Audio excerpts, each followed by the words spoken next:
అల్లూరు సీతారామరాజు జిల్లా రాజకీయాల్లో సంచలనం. ఈరోజు మాజీ మంత్రి గిరిజన నేత పసుపులేటి బాలరాజు పాడేరు అతని నివాసంలో మీడియా సమావేశం నిర్వహించారు. ప్రస్తుత ప్రభుత్వ విధానాలు, అధికారుల తీరు, గిరిజన ప్రాంత సమస్యలపై ఆయన కీలక వ్యాఖ్యలు చేశారు.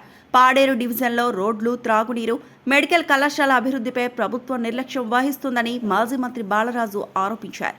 గిరిజన ప్రాంతాలకు ఇచ్చిన హామీలు గాలికి వదిలేశారని మండిపడ్డారు. ప్రభుత్వ అధికారుల తీరు చాలా దారుణంగా ఉందని వ్యాఖ్యానించారు. గిరిజనుల పట్ల ఈ ప్రాంత చట్టాలను ఉల్లంఘిస్తూ అధికారులు ఇష్టారాజ్యంగా వ్యవహరిస్తున్నారని ఆరోపించారు. ఏజెన్సీ ప్రజల అభివృద్ధి, సంక్షేమం గాలికి వదిలేసి ప్రకటనలకు మాత్రమే పరిమితం అవుతున్నారని ఆరోపించారు.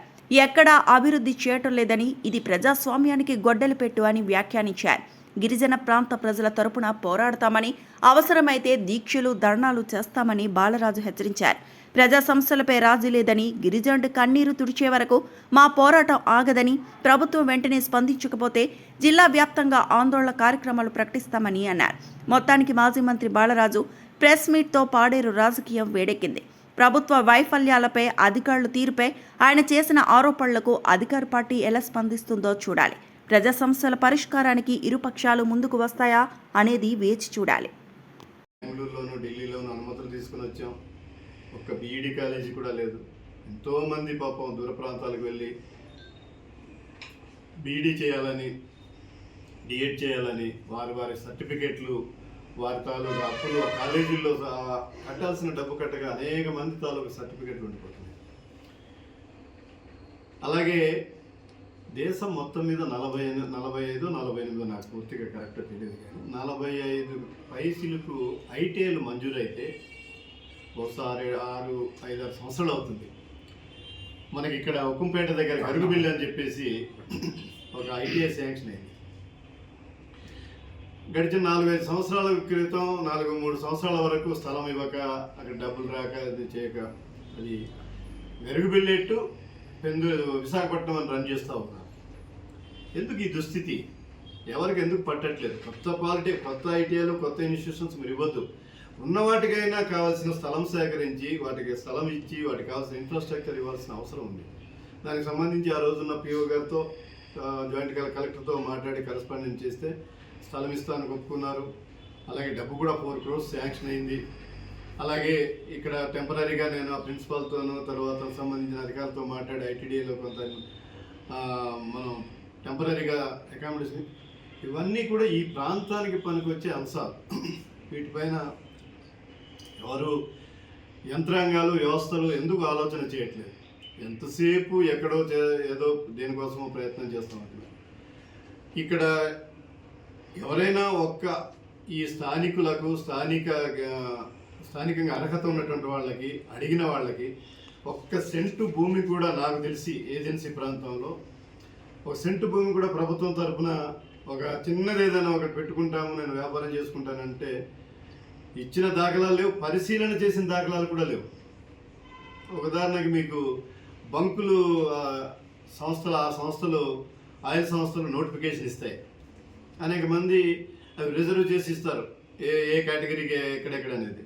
ఏజెన్సీ ప్రాంతంలో మంజూరు చేసిన సెలెక్ట్ అయినటువంటి వాళ్ళు దరఖాస్తులు పెట్టినా కూడా అర్హత ఉండి మంచి చదువుకొని, అందులో విమెన్స్ సైడ్ కూడా, మరి అందులో కూడా ఒక్కరే పనిచేయరు. భూమి ఇచ్చిన వాళ్ళు ఒక్కడే పనిచేయరు. 4-5 ఉపాధి వస్తుంది.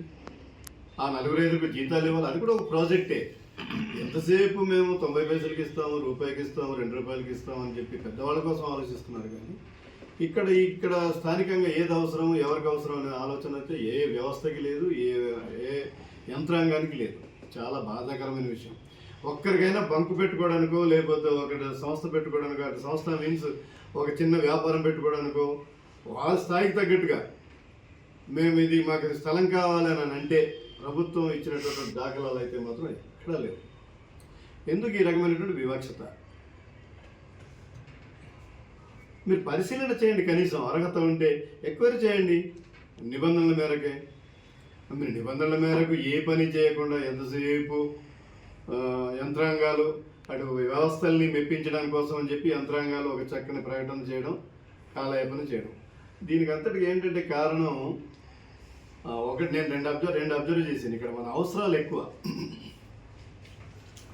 ఐక్యత తక్కువ. అంత అనైక్యతతో ఎవరికి వారుగా మనం ఉండటం, ఇక్కడ ఎవరికైతే ఏదైతే మాట్లాడాలి, ఏం చేయాలి, ఏం చేయించాలనేది లేకపోవడం, ఇది చాలా గొప్ప అంటే విరుద్ధమైనటువంటి వ్యవహారంగా కనపడడంలో దానిని ఆసరాగా తీసుకుని ఎవరు వస్తే వాళ్ళు, ఒకరికేమో ట్రాన్స్పోర్ట్ ఇంట్రెస్ట్, ఒకరికి ఇరిగేషన్ ఇంట్రెస్ట్, ఒకరికేమో ఎడ్యుకేషన్ ఇంట్రెస్ట్, ఒకరికి హెల్త్ ఇంట్రెస్ట్, ఒకరికేమో అగ్రికల్చర్ ఇంట్రెస్ట్. ఆ ఉన్న కొద్ది కాలంలో ఎవరికి వాళ్ళుగా ఒక్కొక్క దాని మీద చేయడం, ఫాలో అప్ చేసి కొనసాగకపోవడం వల్ల ఇబ్బంది అవుతుంది. అందుకోసమని చెప్పి నా సూచన అంటారా, డిమాండ్ అంటారా, ఇది డిమాండే. సూచనలు ఇప్పుడు ఎవరు తీసుకొని సలహాలు ఇచ్చేంత దీంట్లో మేము లేము. సూచనలు ఇచ్చేది పరిస్థితి ఉంటే అది తీసుకునే పరిస్థితి కూడా లేదు. పరిశీలన చేయమండి, ఇది మీ ద్వారా ప్రభుత్వానికి వెళ్ళాలని. అంటే లేని వాటి కోసం ఇక్కడ ప్రయోగాలు చేసి మమ్మల్ని వాడుకోవద్దు. కాఫీ అనేది చాలా గొప్ప ఉత్పత్తి. ఇక్కడ దాన్నే తయారు చేయండి, రకరకాలుగా తయారు చేయండి, అది పెద్ద ఇండస్ట్రీగా తయారు చేయండి. డౌనూరు దగ్గర కోట్ల రూపాయలతో ఒక ప్రతిపాదన చేసి అది అంటే ల్యాండ్ లెవెల్లోనే పిల్లర్స్ చేసి వదిలేసారు.